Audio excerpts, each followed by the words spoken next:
Olá, tudo bem? Tudo certo? Tudo ok por aí? Por que os apóstolos eram incultos ou analfabetos e escreveram belos evangelhos?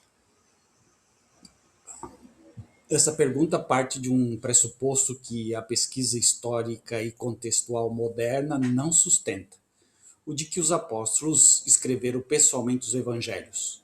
A resposta é: eles não escreveram, pelo menos não no sentido de serem os autores literários diretos.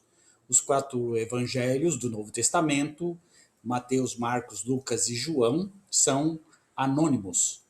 Os nomes que levaram foram atribuídos pela tradição da igreja primitiva, décadas depois de terem sido escritos. Aqui estão os dados consensuais entre a grande maioria dos estudiosos, cristãos e não cristãos.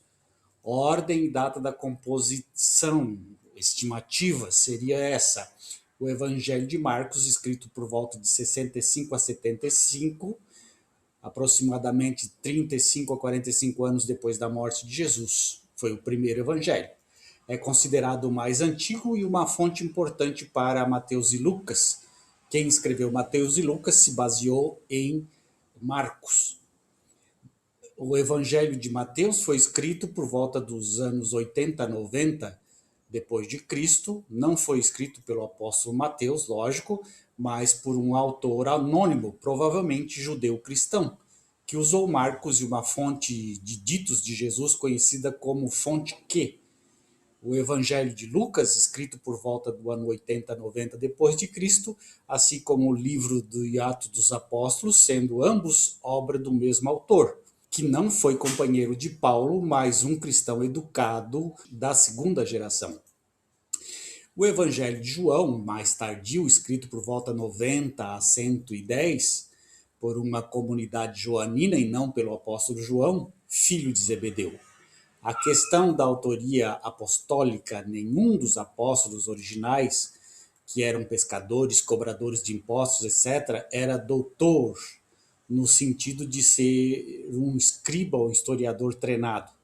Os textos escritos em grego, sofisticados, especialmente Lucas, refletem a formação de autores helenizados, não de galileus do século I.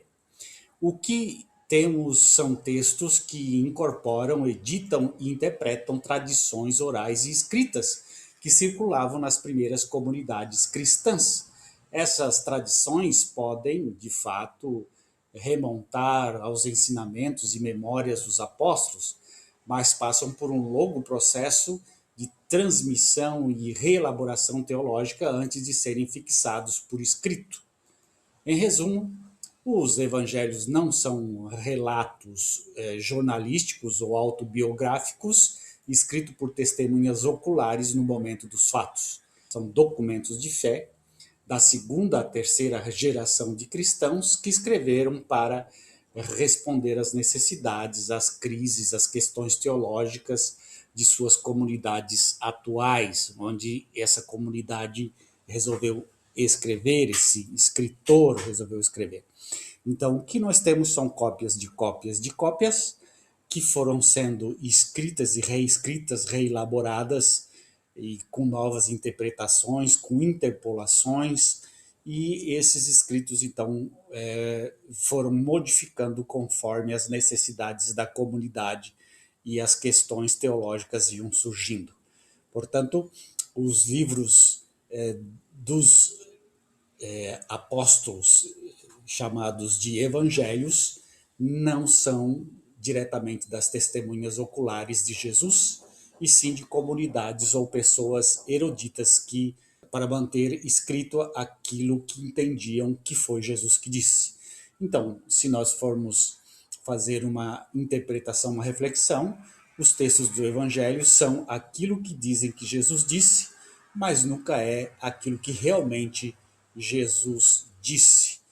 Lembrando que existe por detrás dos evangelhos um escritor, um narrador, e ele faz com que todos os outros personagens que estão na história, né, Maria, José, Nicodemos, João, Paulo, todos esses personagens, Paulo não, o autor faz com que esses personagens eles sejam como que marionetes em suas mãos, e ele transforma o texto, faz o texto, embeleza o texto do jeito que ele acha que deve fazer, e depois passa pela mão de outra pessoa, outro escritor, outro copiador, que também tem outras ideias, está num outro momento histórico da vida da igreja, e ele escreve o que ele acha necessário para responder às questões daquele momento em que ele está vivendo. Até que os textos se tornam textos duros, né, sem mais interpolações, sem mais possibilidade de introduzir qualquer outra coisa, e parou por aí. Mas até que isso acontecesse, levou anos e anos e anos, e portanto os textos não são textos verídicos, históricos, e sim textos teológicos. Conta a teologia, a formação de uma fé, de uma igreja, de um Deus, mas não exatamente histórico. Um grande abraço, tchau, tchau.